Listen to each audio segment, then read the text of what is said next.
This is where the human ego resists most strongly, because the ego always believes that holding on is love, letting go is failure, separation is betrayal. But Yogananda teaches something very different. God doesn't take anyone away. He only returns each soul to its rightful evolutionary trajectory. Let's look a little deeper. Each person carries within them a vibrational frequency created from level of awareness, unresolved karma, unconscious beliefs, level of attachment to the ego. When you begin deeper meditation, more mindful living, more honesty with emotions, less compromise with things that hurt the soul, your frequency changes. And here's the truth few dare to speak frankly. Not everyone can walk alongside you when you change. Not because they're bad, not because you're superior to them, but because the two souls are no longer learning the same lesson. Yogananda calls this the divine law of correspondence. Souls can only journey together when they resonate. When there is no longer resonance, presence becomes burdensome, communication becomes difficult, love turns into obligation, attachment turns into fear of loss. At this point, if God allows that relationship to continue, what will happen? You will hinder your own evolution, or try to drag the other person away when they are not ready, or sacrifice inner truth to maintain external peace. And that is not divine love. That is ego dependence. Yogananda calls this state spiritual bondage, spiritual shackles. When people continue to suffer in the name of love, God does not support that.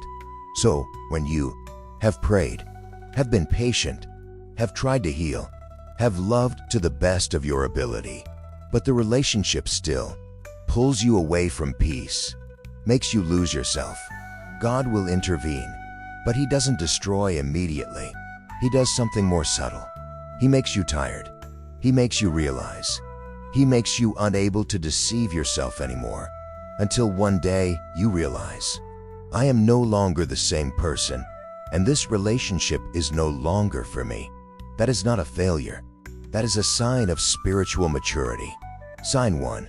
Your energy is depleted after each contact.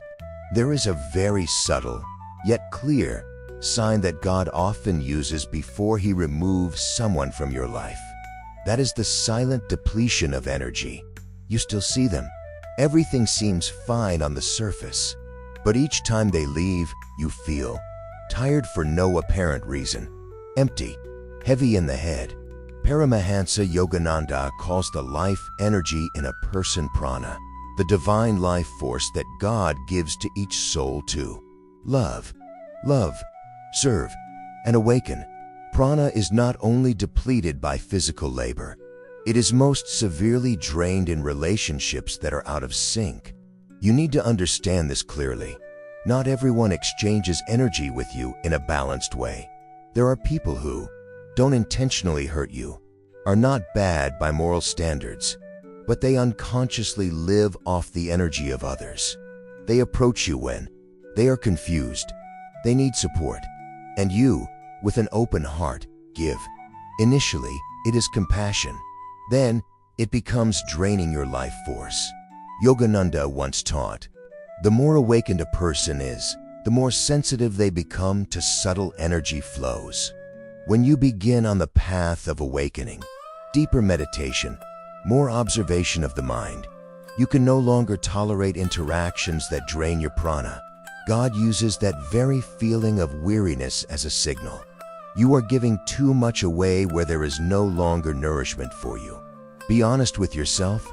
I ask you, is there someone you need a long time to recharge after meeting? Is there someone you feel burdened just thinking about meeting? If so, it's not a coincidence. In the laws of the universe, energy never lies. Words can be false, actions can be deceptive, but feelings in the body do not.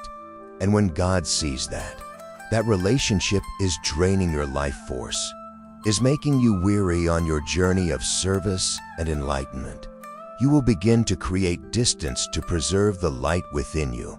Because, according to Yogananda, A weary soul cannot serve God. Sign 2. You are constantly pulled out of your mind when near them. The second sign is even more profound and more heartbreaking. You realize that when alone, you are at peace. When meditating, you feel connected. When turning inward, your mind is quiet. But as soon as you are near that person, you immediately react more, lose patience, be easily angered, be easily defensive, be easily drawn into meaningless arguments. You ask yourself, why do I become this version of myself when I'm around them? Paramahansa Yogananda explains it very clearly. Every human being carries a vibrational field, and these vibrational fields are always interacting. When you are near someone who is not yet ready to awaken, their ego is active, their fears are not yet seen, their wounds are not yet healed. That energy field activates the remaining ego within you. This is important. That person doesn't create your ego. They only bring it to the surface, and God allows that to happen for a time, so that you can clearly see the unhealed part within yourself. Learn to observe instead of react. But there will come a time when you have learned your lesson. At this point, every time you're near them, you no longer learn anything new. You just repeat the same cycle of reactions, the same heavy feeling. Yogananda calls this spiritual regression. Spiritual regression. When a relationship no longer helps you evolve, but pulls you back to an old level of consciousness. God never wants you to live forever in that loop. So, He does something very compassionate. He makes the discomfort impossible to ignore. You begin to feel unwilling to talk, to avoid meeting, to be more silent, or to be forced to speak the truth that you previously avoided. Not because you stopped loving, but because your soul no longer accepts inner pretense. I want you to understand one key thing. Peace is a sign of agreement with God's will. Prolonged unease is a signal that change is needed. If a relationship constantly pulls you out of presence, disturbs mindfulness, causes you to lose compassion for yourself, then it is very likely God is using that very insecurity to lead you away. Through awakening. Sign 3. You've tried to fix, pray, and be patient, but things still get worse. There's a crucial moment in your spiritual life that, if missed, will cause you to continue suffering unconsciously. That's when you've done everything right. You've prayed with a sincere heart. You've been patient, understanding, and forgiving. You've humbled your ego to maintain harmony.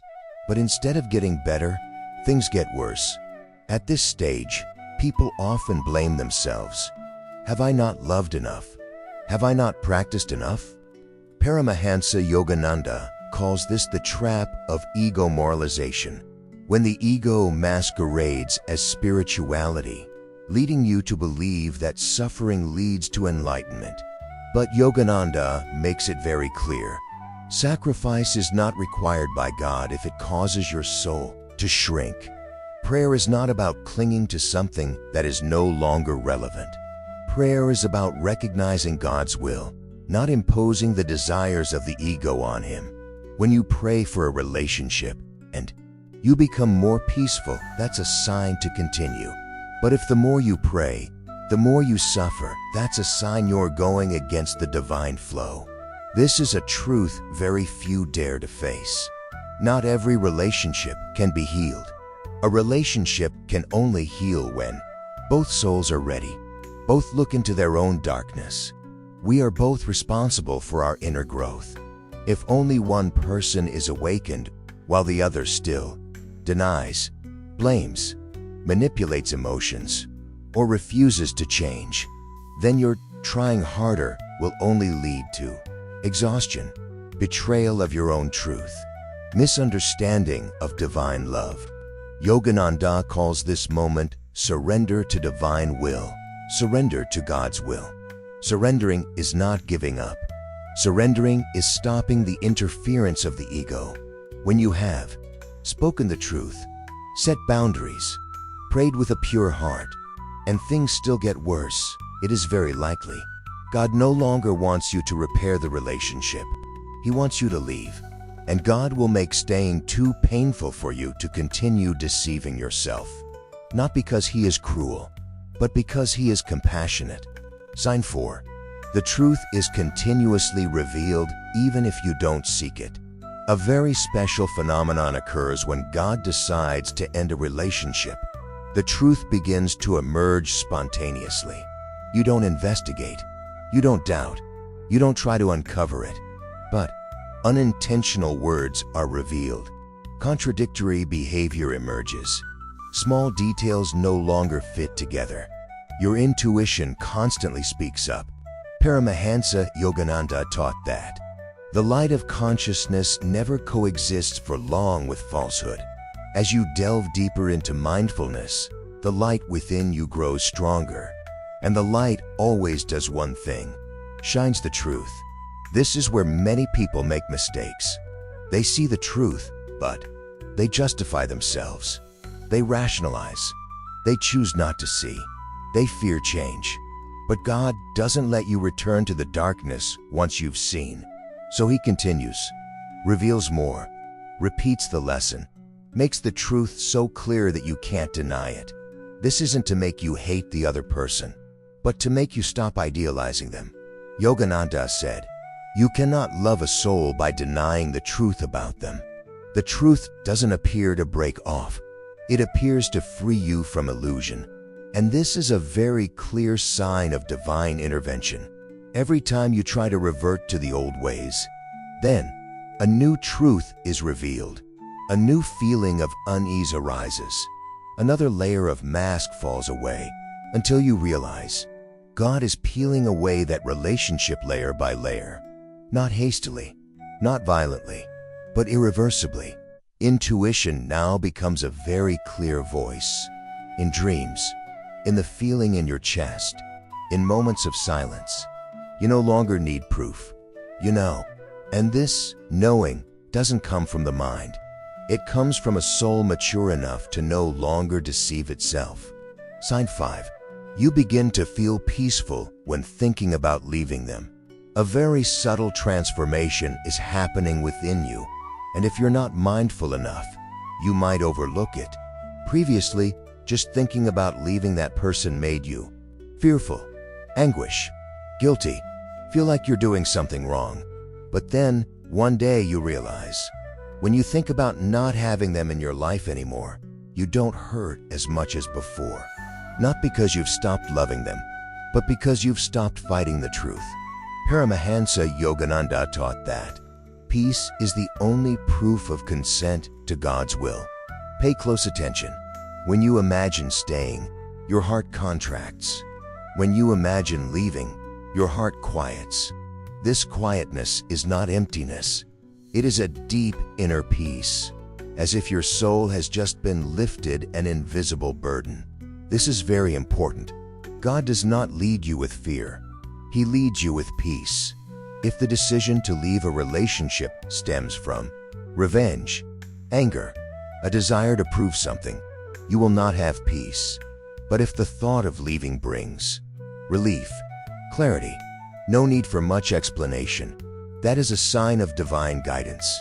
Yogananda calls this state inner consent, inner agreement. When the soul and God's will are no longer in conflict, you may still be sad, you may still regret, but you no longer resist. And that's when many people feel guilty. Why do I feel so relieved? Am I being selfish? No, you are simply being honest with your soul. Signature 6. New doors only open when that person leaves.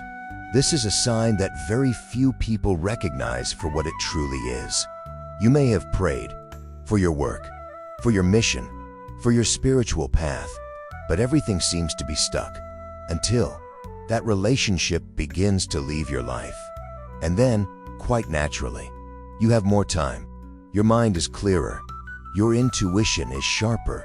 New opportunities arise. Not because God rewards you, but because space has been freed up. Paramahansa Yogananda said, "Nature hates empty spaces, but God uses empty spaces to bless." A relationship that's off frequency not only takes away your energy, takes up your time, makes you tired, it also takes the place of what's right. When that person leaves, you can begin to meditate more deeply. You hear your inner calling more clearly. You dare to pursue your delayed dreams. You meet people who resonate more with you. This is crucial. God never takes something away without a divine replacement. But that replacement only appears when you truly let go. If you keep clinging with habit, holding on with memories, new doors will not open. Yogananda calls this the law of divine arrangement.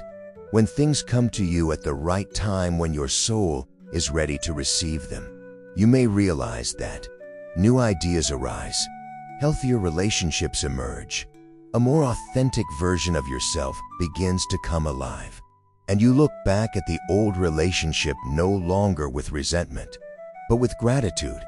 Thank you for coming this far with me, but I can't take you the next leg of the journey. That is true spiritual growth. Namaste.